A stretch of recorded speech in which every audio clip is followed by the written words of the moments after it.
Welcome back to my YouTube channel and आज की इस वीडियो में हम पिछली वीडियो से लिंक करके सेकंड जनरेशन की बात करेंगे कि सेकंड जनरेशन कंप्यूटर्स जो हैं उनमें क्या चेंजिंग की गई थी जिनको हमने सेकंड जनरेशन कहा। तो जनरली अगर बात करें तो कंप्यूटर टेक्नोलॉजी के अंदर जो चेंजेस आती हैं, जो टेक्नोलॉजी चेंज होता है, उसको हम कहते हैं कि ये जनरेशन है।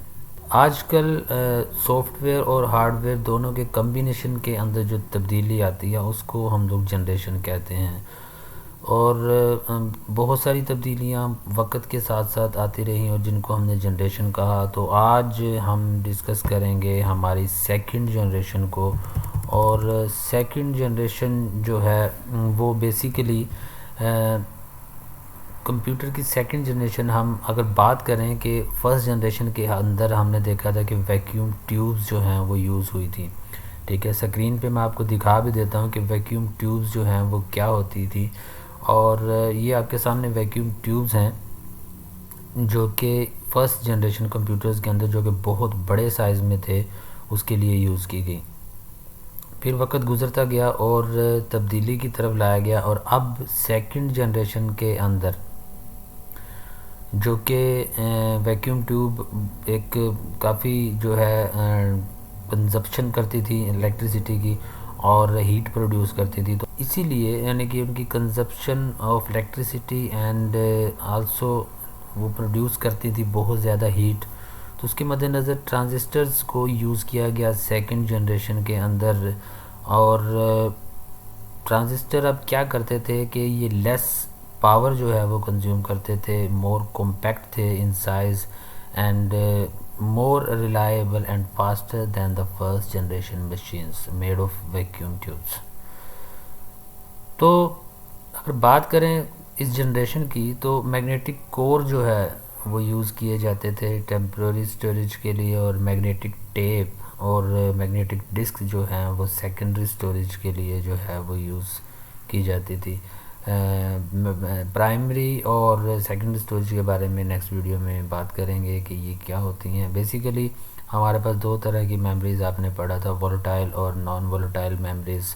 मतलब एक जो फिक्स्ड मेमोरी होती है कंप्यूटर सिस्टम के अंदर जिसको हम रिमूव नहीं कर सकते, और दूसरी जो होती है हार्ड डिस्क की मेमोरी। आमतौर पर आजकल आप जानते हैं कि हार्ड डिस्क की मेमोरी क्या होती है, रिमूवेबल होती है, चेंजेबल होती है।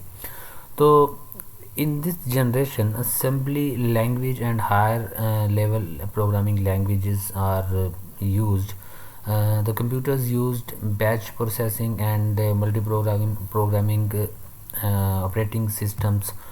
मतलब इसके अंदर अगर हम इसके मेन फीचर्स की बात करें तो मतलब सेकंड जनरेशन के जो मेन फीचर्स हैं वो मतलब फर्स्ट नंबर पे तो अगर हम बात करें तो यूज़ ऑफ ट्रांजिस्टर्स आ जाता है कि मतलब वैक्यूम ट्यूब को रिमूव करके ट्रांजिस्टर का यूज़ आ गया।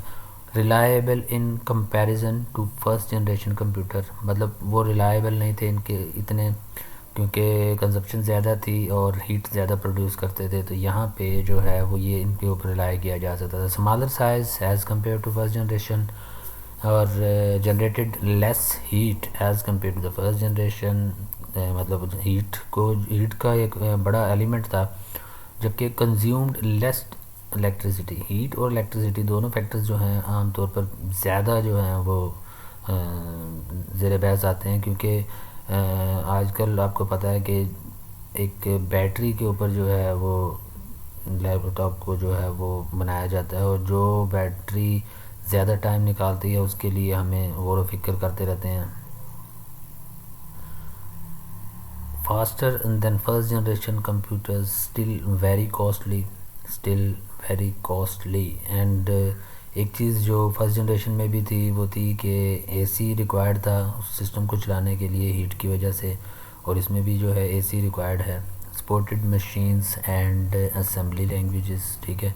और इसके जो कुछ मॉडल्स की अगर बात करें तो IBM 1620 इसमें बहुत ज़्यादा यूज़ हुआ। IBM 7094 जो है बहुत ज़्यादा यूज़ हुआ। CDC 1604 और इस तरह के जो है बहुत सारे मॉडल्स हम देख सकते हैं, और इनके बारे में हम फर्दर डिस्कस कर सकते हैं कि ये किस तरह से यूज़ हुआ है।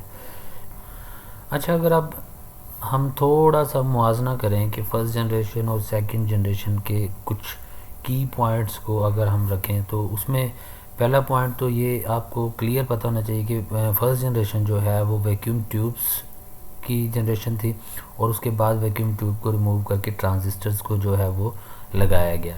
फिर अगर बात करें तो साइज़ की बात करते हैं कि फर्स्ट जनरेशन साइज़ जो है कंप्यूटर्स का बहुत बड़ा था और उसको कैरी करना बहुत मुश्किल था, पोर्टेबल नहीं थे। और इसके बाद जो है सेकंड जनरेशन में स्मॉलर साइज़ जो है वो उसका हो गया, उसको आम तौर पर हम मतलब कैरी भी कर सकते थे। कैरी से मुराद मतलब एक जगह से दूसरी जगह पे इंस्टॉल कर सकते थे, लैपटॉप की तरह कैरी नहीं कि उठाया और जहाँ मर्ज़ी ले गए। नंबर 3 पे फर्स्ट जनरेशन की स्पीड जो है बहुत लो स्पीड थी और सेकेंड जनरेशन की अगर हम बात करें तो as compare to first generation तो 10 टाइम्स फास्टर आप उसको कह सकते हैं कि सेकेंड जनरेशन वर्क करती थी।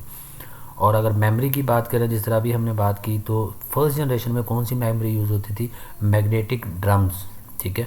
और सेकंड जनरेशन में हमारी जो प्राइमरी और सेकेंडरी मेमोरी मतलब रैम एंड रोम जो है वो आ गई और उसके मुताबिक जो है कंप्यूटर काम करने लगा। और रैम के आने की वजह से ही जो है वो 10 टाइम्स फास्टर जो है स्पीड सेकंड जनरेशन ने हमें दी।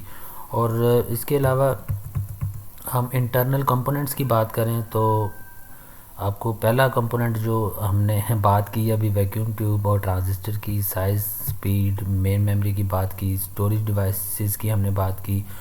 तो लैंग्वेज की अगर बात करें तो machine language was used in first generation and symbolic assembly language was used, for example Fortran और कोबूल जो है वो सेकंड जनरेशन में जो है वो यूज़ की गई। तो अगर हम इसके कंक्लूजन की तरफ आएँ तो कंक्लूजन सिंपली क्या हो सकता है कि सेकंड जनरेशन जो है, एक लाइन में बात ख़त्म करें तो वो ये है कि सेकंड जनरेशन 10 टाइम फास्टर थी फर्स्ट जनरेशन से और इसके साथ ही जो है वो साइज़ में स्मॉलर थी।